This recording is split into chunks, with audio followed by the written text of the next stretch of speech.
Hey there Defog, today we have got such a cool tutorial for you. Two completely different results from exactly the same exposure. Now what makes it doubly cool is that it kind of challenges all of the information on the internet, with everyone competing between themselves for who owns the camera with the coolest sensor and the most dynamic range and latitude and all kinds of things like that. While everyone's busy bickering about that on the internet, the pros are busy doing this and getting ridiculous results out of whichever sensor. It doesn't matter. The last thing I just want to mention before we jump into this tutorial is that my usual workflow is on 2 screens, and this tutorial is so cool that I still wanted to record it on 2 screens so that it's nice and big for you to see. So don't get confused. We're going to cut between the 2 screens, but all the information is the same. I'm working in Capture One. If you don't worry. I'm sure you're going to get quite similar results out of most of the other RAW converters. Just follow the process closely. All right, Defog. So what this tutorial is really all about, ultimately, is this milky white marble skin tone. But the secondary point of this tutorial is just to have a quick chat about your sensor. Everyone's always going on about this brand of camera versus that brand of camera and the performance of the sensor.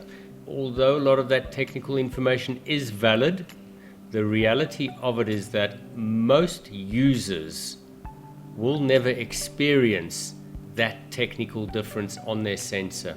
The point of this is just to quickly demonstrate to you these 2 images. If you have a look at this ISO 1250 100th of a second f3.2, ISO 1250 100th of a second f3.2, they are exactly the same exposure. The one is a low key result that I've squeezed out of the post-production of it. Some deep shadows over here. This image is exactly the same.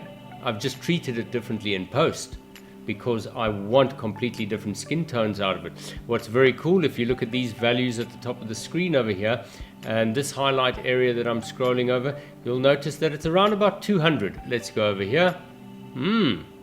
Okay, also around about 200.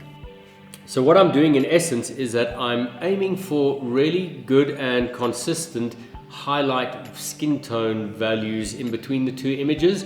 What I do with the midtones and the shadows makes the difference between these 2 images. So what you're seeing over here now is that it's all exactly the same exposure.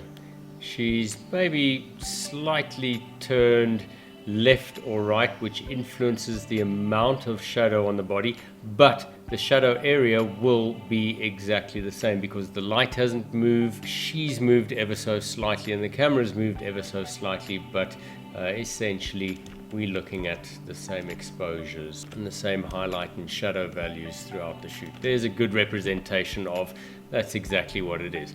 Okay, so let's get rid of these, and what I want to focus on is the 2 images that I've prepared for you so that we can discuss our marble skin tones. Let's just have a quick look at how I came about the low-key image. Remember, the tutorial is about these marble skin tones, but because this one's up there, let's just have a look through it.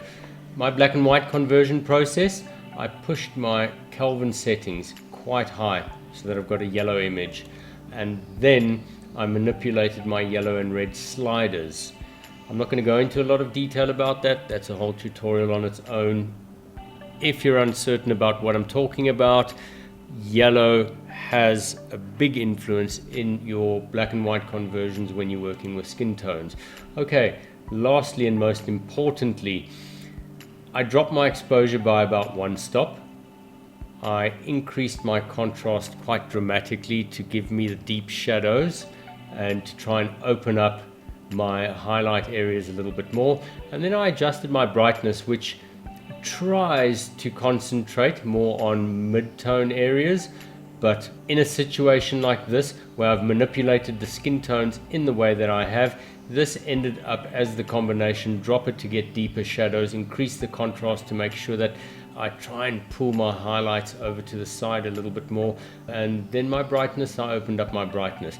What is very important, I did not touch my high dynamic range sliders. Yes, my shadows are ever so slightly open.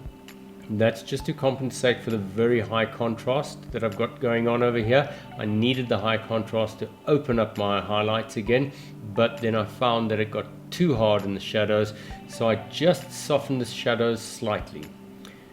Clarity, I'm not worried about that. That's just standard sharpening that I'll use in most images. Alright, so let's get onto these marble skin tones then. You'll notice each one is going to be different. You can't simply go and enter these values and expect one of your black and white images to come out this way. You are going to have to tweak the values ever so slightly, but the principle that these skin tones are based on is lack of contrast. Just enough contrast to still create some depth and some definition in your skin tone.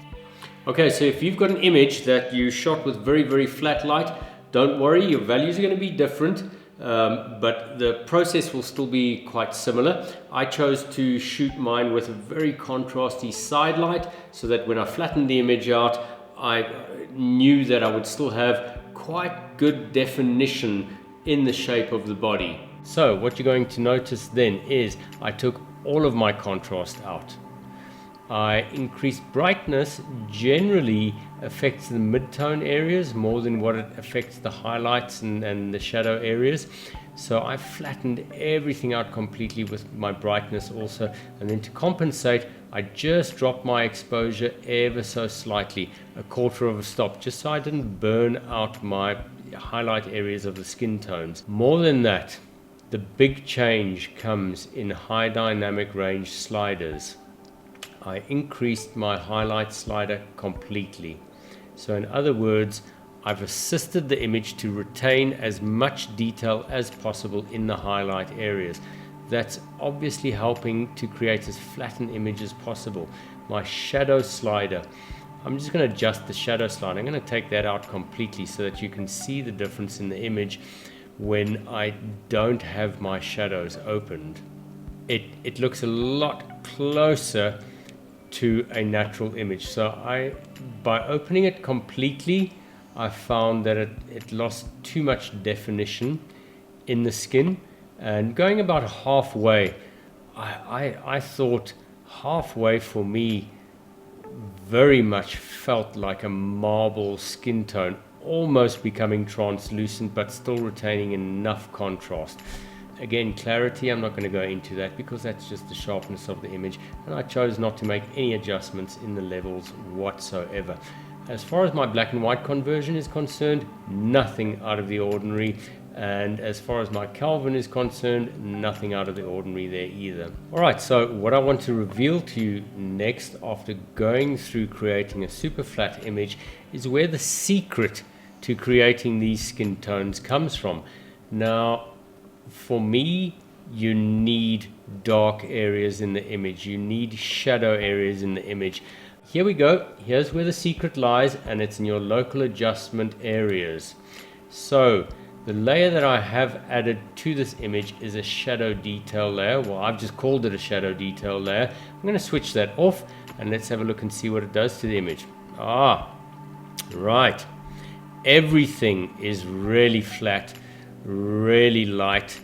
It's lacking any form of punch. So basically all I've gone and done is I've gone and drawn a mask. Here's my mask tool.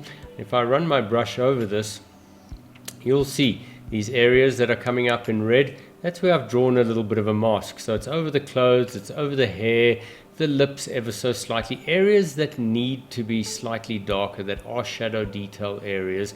I've just gone and colored those areas in, not excruciatingly detailed, but detailed enough to give me some contrast in my results. It's not a complicated process, but that is the secret of these skin tones. So I'll just increase the contrast as much as I can to a point where it starts looking normal, and decrease the exposure value to get some sense of normality back into the contrasty areas.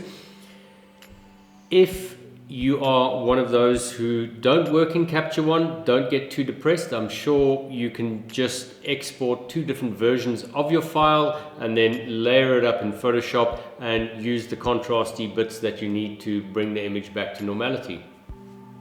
Just going to clean up 1 or 2 little details in Photoshop. See you there.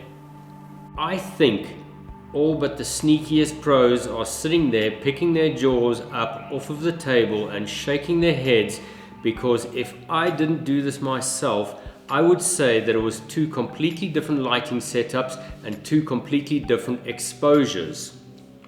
So you can also do this with a color image, I guess, and if there are enough requests in the comments below, then I'll probably put one of those up for you where we've checked it out in a color image. Other than that, please subscribe, like, and share this so that we can keep bringing you the good content, the inside scoop, the stuff that you only get from the working pros.